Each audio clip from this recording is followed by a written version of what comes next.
Did you know that a forgotten treaty, signed centuries ago, quietly redefined the borders of some of the world's most prominent nations, and its effects linger to this day? This is the story of a secretive negotiation no one talks about, but that altered the course of history forever. It's the forgotten treaty that changed borders forever. Let's rewind the clock to a moment in the 18th century, a time of shifting allegiances, rival empires, and hidden agendas. The year was 1763. Europe was emerging from one of its most destructive conflicts of the era, the 7 Years' War. Battles had been fought from Europe to India, the Caribbean to North America. The war laid bare ambitious imperial dreams and left empires teetering on the edge of collapse. Though the war itself was dramatic, the Treaty of Paris that ended it had even more profound impacts, like tectonic plates beneath the surface of world politics, shifting with every clause. Here's the jaw-dropping fact. Though the 7 Years' War was largely fought between Britain and France, an unexpected power decided this treaty's most controversial points: Spain.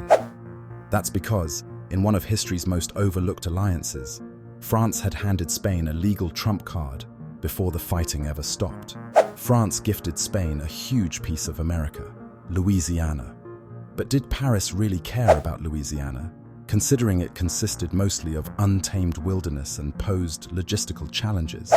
Not exactly. They meant for it to be a bargaining chip. Spain quietly agreed to act as a stand-in negotiator for French claims during the peace process. It worked. The British Empire, weary of its own economic toll after years of fighting, was hyper-focused on ending the war at any cost. They underestimated Spain's bargaining power, or France's cunning. Under pressure to finalize the treaty, Britain ceded substantial territories, not only gaining Canada and dominion over parts of India, but also inadvertently undercutting their income from taxation in North America. Remember this: the brewing frustration over taxes would spill out into a fiery revolution just a decade later. Now, here's where things get even more curious. The Treaty of Paris didn't just involve the big players like France, Britain, and Spain. A handful of other European nations also got into the act. Prussia and Austria, for example, negotiated agreements in parallel to lock in their newfound territorial arrangements. All of a sudden, this sleepy treaty became a web of fragile connections, setting the stage for global shifts for generations. So, why is this treaty not talked about often? Historians attribute it to its political complexity.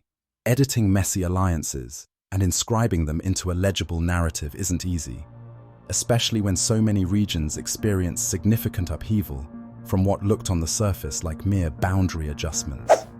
It's also because most people tend to focus on the visible wars themselves, the buccaneers, generals, and iconic battles, and not the diplomacy after the dust has settled. But treaties can last longer than cannon fire and swords. Consider this. To this day, traces of the 1763 treaty ripple across the world. For instance, this document was a major factor in why Canada exists today as it does. It influenced which nations governed the Caribbean's lucrative sugar plantations, shaping commerce.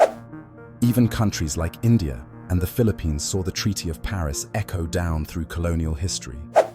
If you've learned one thing from today's video, let it be this: it's not always the wars that redefine nations.